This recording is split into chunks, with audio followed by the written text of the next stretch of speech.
네, 1년의 울타리는 탱자나무였다라는 작품 해보도록 하겠습니다. 그에 관련된 수필인데요. 수필은 무슨 관련이냐면 교술 관련이라고 합니다. 이 수필의 가장 큰 특징은 뭐냐면 나가 누구라고? 작가 자신이라는 거예요. 그렇죠? 그리고 기본적으로 수필은 자신의 경험에 대해서 이야기를 하거든요. 근데 자기의 경험 중에 자신의 주변에 있었던 다양한 이야기를 적기 때문에 무슨 적이라고 하냐면 신변? 잡기적이다. 그렇게 얘기해요. 자기 주변에서 일어난 잡스러운 것을 기록한다. 다양한 것을. 특히 이제 경수필을 우리가 뭐라고 하냐면 미셀런이라고 해요. 이 경수필이 뭐냐면 약간 주제가 무겁지 않고 가볍다. 철학적이거나 약간 사색적인 것을 다루면 중수필이라고 해서 에세이라고 합니다. 그래서 여러분들 대학할 때 쓰는 걸 에세이라고 하잖아요. 그래서 대학에서 요구하는 건 약간 철학적인 어떤 깊이 있는 사고를 담은 글을 요구하는 거예요. 그래서 그걸 에세이라고 하고 약간 가볍게 그냥 자기 주변에 있었던 다양한 일을 적는 건 미셀러니라고 하는 거예요. 이해됐죠? 미셀러니입니다. 미셀러니. 그렇죠? 미셀러니가 아니라 미. 몰라요. 저도 영어만 봐요. 에세이 미셀러니까요. 영어 하루에 몇 번씩 공부하신다고 하셨잖아요. 네. 제가 말은 그렇게 쓰나 뜻대로 되진 않죠. 자, 성격은 사실적이고요. 경험적이고요. 그 다음에 해상적이다. 과거로 돌아보니까. 교훈은 뭘까요? 여기서 뭐가 들어가는데 깨달음이 나올 때 우리가 교훈적이라고 하는 겁니다.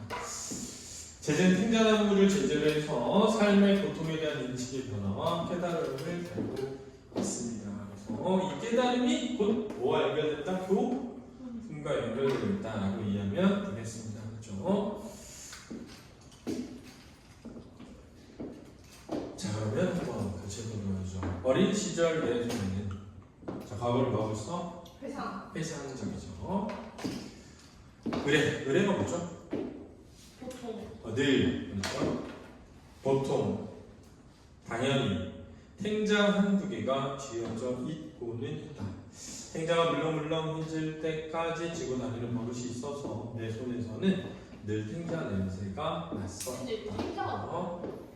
탱자는 약간 귤 비슷하게 생긴 거예요. 그렇죠? 귤 비슷하게 생겼는데 낑깡 느낌? 낑깡 느낌? 요만한 정도예요. 약간 뭐라 그럴까? 골프공 크기보다 좀 골프공 크기 정도 되는 것 같아요. 근데 땡글땡글한데 귤처럼 생겼어. 근데 처음에 귤은 푸른 색깔 띠잖아. 그러다 나중에 무슨 색이 돼? 노란색, 주황색이 되잖아. 그런 거야. 그렇지? 크고 노랗게 잘 익은 것은 먹기도 했지만 아이들은 먹지도 못할 푸르스름한 탱자들을 일 없이 따다가 아무데나 던져놓고는 했다. 일 없이가 뭐죠? 이유 없이, 목적 없이 라는 뜻입니다. 이유 없이, 까닭 없이, 목적 없이, 식속 없이. 나 역시 그런 아이들 중 하나였는데 그렇게 따로 탱자가 남아돌 만큼 내가 살던 마을엔 집집마다 탱자나무 울타리가 많았다. 그래서 옛 고향의 모습을 드러내고 있죠. 옛 고향의 모습을 드러내고 있습니다. 자, 이야기를 무엇으로부터? 탱자나무 또는 탱자라는 소재로부터 이야기를 끌어내고 있다는 특징이 있습니다. 특정 소재를 중심으로, 그렇지? 이야기를 뭐하고 있다? 전개하고 있다. 이렇게 하면 되겠습니다.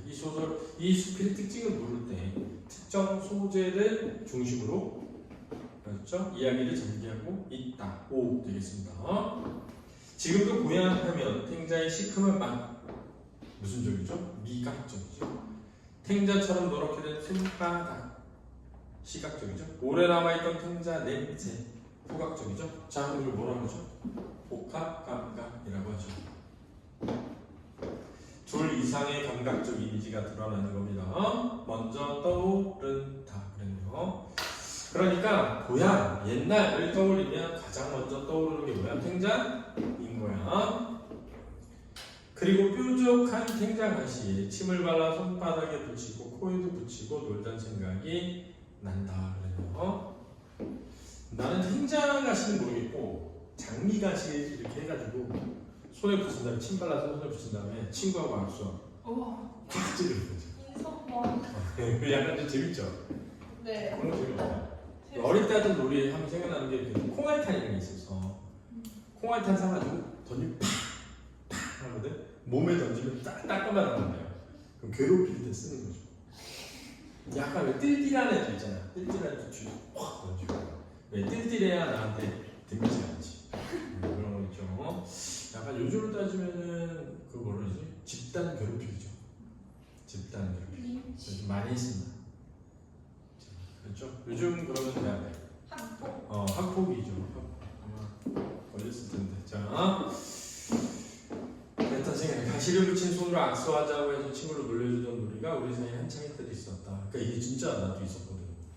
그러니까 이게 진짜 사실적이죠. 정말 소비에서 자란 아이들이 할 수 있는 놀이란 고작 그런 것이었다. 이게 무슨 말이야? 시골. 자, 작은 소읍에 있어. 그러니까 약간 시골의 작은 마을이죠. 그럼 뭐가 없어? 놀이동산 그런 거 없잖아. 그리고 놀이하기 위해서 뭐 게임기 이런 거 없잖아. 그죠? 그러니까 이런 놀이들을 했다는 거예요. 그래서 행사가시에 찔리고 나는 것이 예사였는데 평범한 일. 한 번은 가시 박힌 자리가 성이 나 손이 퉁퉁 부었던 적이 있다. 벌겋게 부어오른 상처를 보면서 나는 생각했다. 왜 탱자나무에는 가시가 있는 것일까? 그리고 찔레꽃, 장미꽃, 아카시아, 가시를 가진 꽃이나 나무들을 차를 뽑아보았다. 그 가시들은 아마 독이 들어있을 거라고 혼자 멋대로 단정해버리기도 했다. 그러니까 그런 가시가 있는 나무들에 대해서 어떻게 생각했던 거야? 부정적인 인식을 가졌던 경험이죠. 왜 가시가 있는 거야? 보호하라. 그렇죠. 자기를 보호하기 위한 수단이었겠죠. 그죠? 자기를 보호하기 위한 수단이었겠죠. 꽃은 왜 피는 거예요? 꽃은 번식을 위한 수단이죠. 그래서 제가 늘 얘기하지만 꽃은 식물의 생식기야. 그러니까 니네 꽃 좋아하잖아. 그지 뭐 축하할 때마다 꽃 주잖아. 식물 생식기 공식 좋아하는 거야. 그지? 그러니까 생각해보면 좀 웃기죠. 생각해보면 그렇잖아. 식물 입장에서는 좀 웃기겠죠. 그지? 얼마 후 아버지는 내게 가르쳐 주셨다. 가시엔 독이 있는 것이 아니고 그저 아름다운 꽃과 열매를 지키기 위해 그런 나무에는 가시가 있는 거라고. 다른 나무들은 가시 대신 냄새가 지독한 것도 있고 나뭇잎이 아주 써서 먹을 수 없거나 열매에 독성이 있는 것도 있고 모지와수 흉하게 생긴 것도 있고 이렇게 살아있는 생명에게는 자기를 지킬 수 있는 힘이 하나씩 주어져 있다고. 자, 이게 바로 아버지가 좀 깨달음이자 교훈이죠. 그지? 자기를 지킬 수 있는 힘이 하나씩 주어져 있다. 살아있는 생명에게는 자기를 지킬 수 있는 힘이 하나씩 주어져 있다라는 거예요. 그러다 어느 날 탱자꾼잎을 보다가 스스로의 가시에 찔린 흔적을 발견하게 되었다. 바람에 흔들리다가 제 가시에 쓸렸으리라. 스스로를 지키기 위해 주어진 가시가 때로는 스스로 자신을 찌르기도 한다는 사실에 나는 알 수 없는 슬픔을 느꼈다. 역설적 상황이죠. 그 다음에 여기에 스스로 가시에 찔린 흔적을 발견하게 된 것. 특별한 경험이죠. 자, 다시. 처음에 나는 가시에 뭐가 있다고 생각했어? 독이 있다고 생각했단 말이야. 그래서 부정적으로 생각했는데 아버지의 이야기를 듣고 깨달아 얻은 거야. 가시는 모든 생명체가 자기를 지키기 위한 하나의 수단이 있는데 그 중에 하나이다. 근데 자기를 지키기 위한 수단이 자기를 뭐한 거야? 해친 것에 대한 경험이지. 알았지? 그걸 어렴풋하게 느낄 무렵 소음에서의 내 1년은 끝나가고 있었다. 언제부터인가 내 손에는 더 이상 둥글고 향긋한 탱자 열매가 들어있지 않게 되었다. 자본이 성장한 거죠. 그 손에는 무거운 책가방과 영화 다녔잖아. 그리고 다음에는 누군가를 향해 던지는 돌멩이가. 이거 뭐야? 왜 돌멩이를 던져? 왜 돌멩이를 던지는 거야? 누군가를 향해서. 뭐 하는 거예요? 그렇죠. 대학 시절에, 그렇지? 대학 시절에 데모크라시, 사회 변화 운동, 사회 변혁 운동에 뛰어들었던 경험. 때로는 술잔이 들려있곤 했다. 친구나 애인의 따뜻한 손을 잡고 난다는 뜻 없진 않았지만 그 후로 무거운 장바구니, 빨랫감, 행주나 걸레 같은 걸 들고 있을 때가 더 많았다. 이건 뭐니?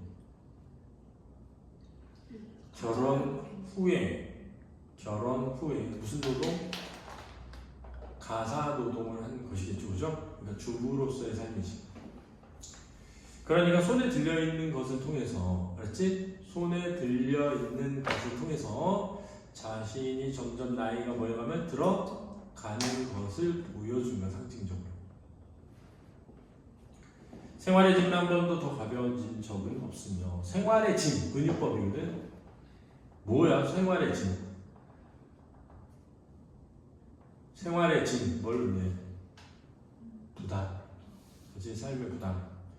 그러는 동안 내 속에는 날카로운 가시들이 자라나기 시작했다. 가시는 꽃과 나무에게만 있는 것이 아니었다. 자, 이게 인식이 확장이야. 근데 생각해보면 아까 얘기했잖아. 아빠가 살아있는 모든 것은 자기를 지키기 위한 뭐 하나는 있다? 수단 하나는 있어. 이렇게 말했잖아. 그지? 아, 그래서 그런가 보다 라고 깨달았는데 그 수단이 자기를 뭐 하기도 해? 해치기도 하는 걸 봤던 거야. 그래서 좀 슬프다 저거. 그러고 이제 어렴풋하게 지나갔는데 살다가 내 몸에도 뭐가 많이 돋아나? 가시가 돋아났다고 느꼈다는 거야. 세상에 또는 스스로에게 수없이 찔리면서 사람 누구나 제 속에 자라나는 가시를 발견하게 된다. 수없이 찔리면서 이게 뭐야? 삶의 고통. 한번 심어주고 나면 쉽게 뽑아낼 수 없는 탱자나무 같은 것이 마음에 자리 잡고 있다는 것을 뽑아내려고 몸부림칠수록 가시는 더 아프게 자신을 찔러댄다는 것을 알게 되었다. 자, 뽑아내려고 몸부림치는 거 뭐냐면 어떤 삶의 고통을 부정하는 거야. 삶의 고통을 부정하는 거야. 그러면 더 아프게 자신을 찔러낸다. 더욱 고통스러워진다는 거죠. 더욱 고통스러워진다.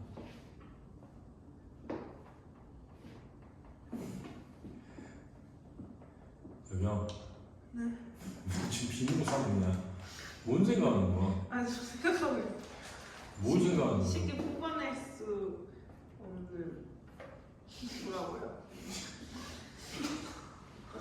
그로 내내 크고 작은 가시들이 나를 키웠다. 자, 나를 키웠다는 거는 성장, 성수. 근데 선생님 보통 뭐라고 하셨죠? 몰라?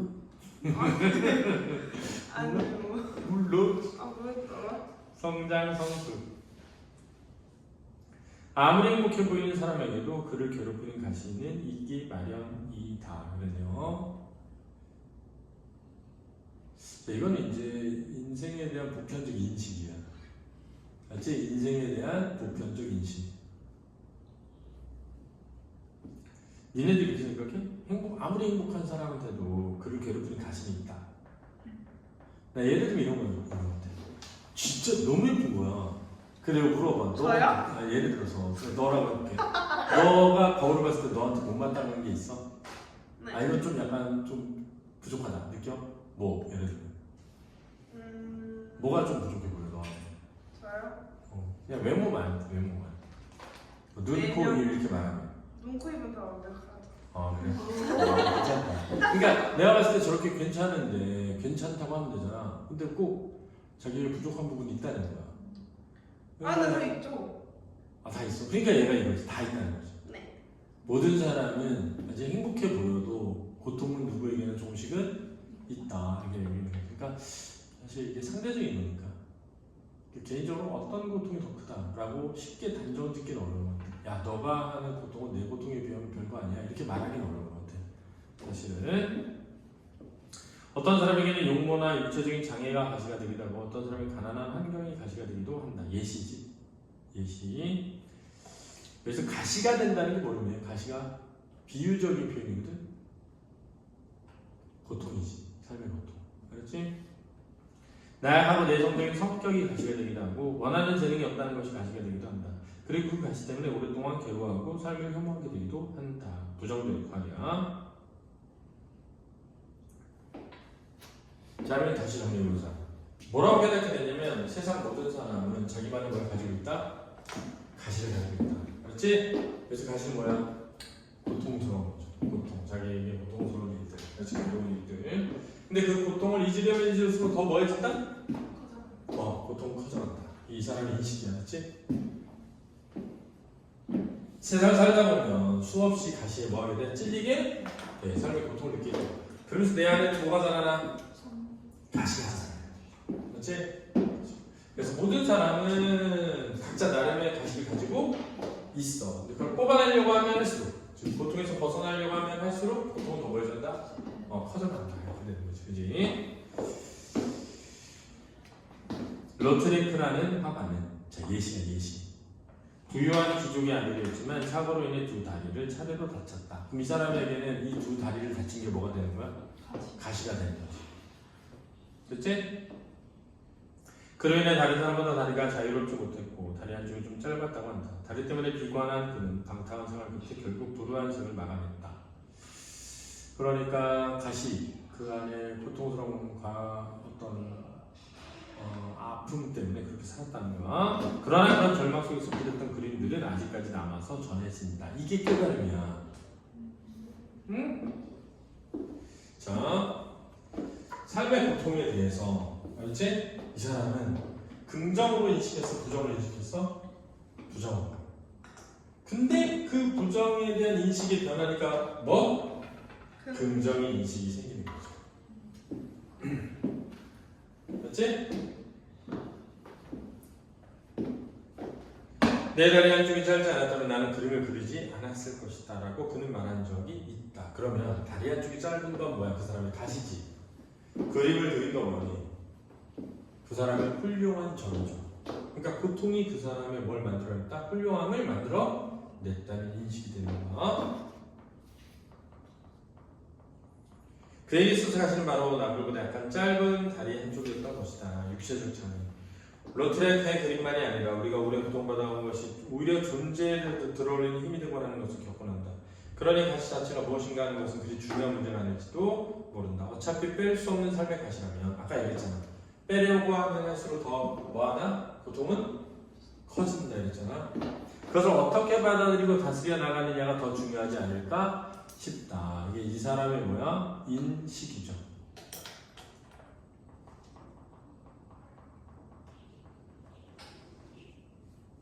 그러니까 이런 거죠.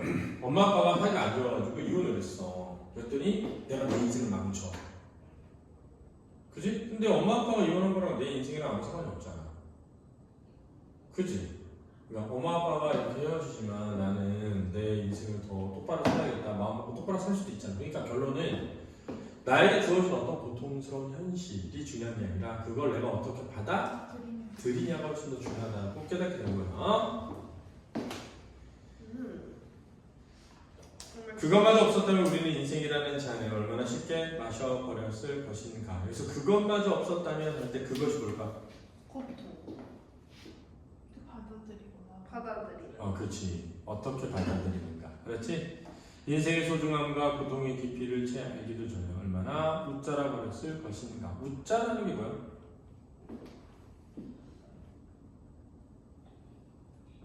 웃자라는 게 뭐야? 자, 더 자라버리는 거거든. 웃자라버린다는 건 뭐냐면 더 자라버리는 거야. 그렇지?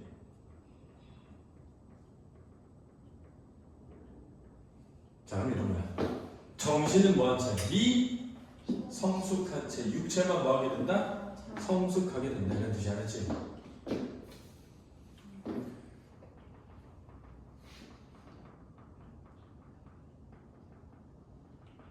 실제로 너무 아름답거나 너무 훌륭하거나 너무 강하거나 너무 재능이 많은 것이 오히려 삶을 망가뜨리는 경우를 잘 보게 된다. 자, 그래서 삶을 망가뜨리는 게 뭐야? 웃자라버리는 거, 그렇지? 그런 점에서 사람에게 주어진 고통, 그 날카로운 가시야말로 그를 참으로 겸허하게 만들어준 선물일 수도 있다. 그러면 그 앞에서 그것마저 없었다면 할 때 그것은 가시인 거야.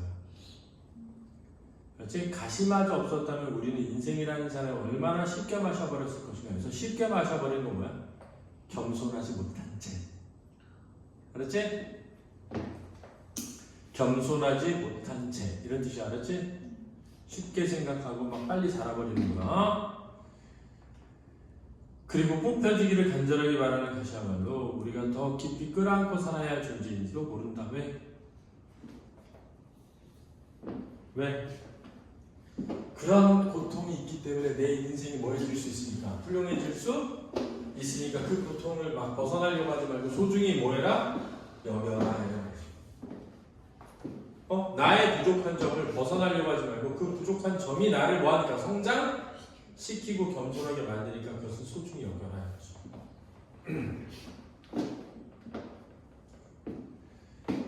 가시 박힌 상처가 벌겋게 부어올라와 위식게 가라앉지 않는 날. 자, 고통으로 인해 상처받은 날이죠.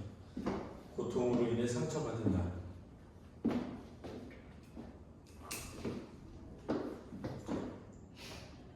그러니까 뭐 그런 걸 쓸 수 있죠.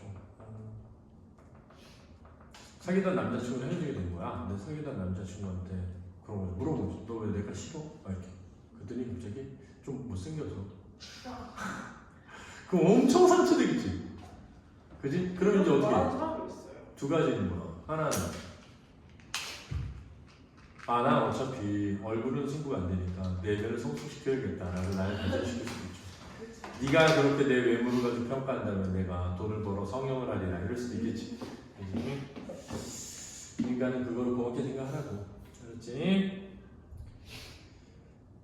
나는 고양이 탱자나무를 떠올리고 난다. 둥근 탱자나무를 손에 쥐고 다니는 그때, 탱자가 들어 장난치고 하던 그때, 내 삶에 이런 가슴이 돋아나는다고 짐작할 수 없었던 그때, 그 평화롭던 윤년의 울타리가 탱자나무로 되어 있었다는 사실이 나에게 어떤 전원처럼 받아들여진다. 자, 이 평화롭던 윤년의 울타리가 탱자나무로 되어 있었다는데, 탱자나무는 뭘 가지고 있는 나무지? 가시를 지닌 나무지.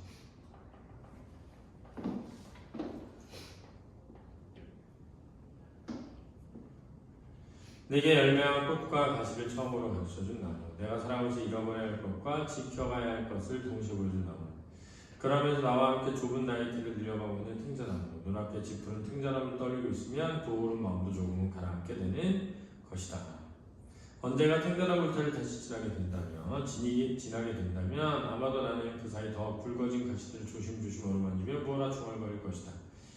그러므로 오래전에 잃어버린 탱자 하나를 슬그머니 따서 주머니에 넣고 그 푸른 울타리를 총총 떠날 것이다. 만일 가시들 사이에 키워낸 그 향기로운 열매를 내게도 허락해 준다면. 가시들 사이에 키워낸 그 향기로운 열매. 한때 가시가 뭐라고? 삶의 고통. 열매는 뭐야 그러면?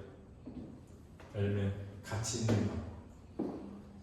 인간은 삶의 고통 속에서 뭘 만들어낸다? 가치 있는 것을 만들어낸다. 그래서 그 화가 예를 든 거잖아. 화가에게 있어서의 가시, 고통은 뭐야? 신체적 불구조, 그죠?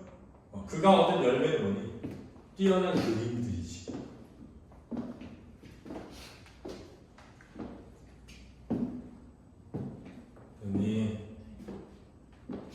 근데 내용이 쉽지만은 않아.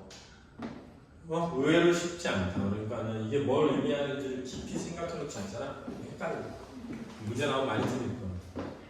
알았어? 그러니까 잘 되짚고 봐야 돼. 여기 제목에 울타리는 탱자나무였다고 나왔잖아요. 울타리가 의미하는 게 그러니까 내 윤년의 울타리는 탱자나무였다. 그 울타리는 보통 나를 뭐 해주는 거? 지켜주고 보호해주는 것 이런 의미야.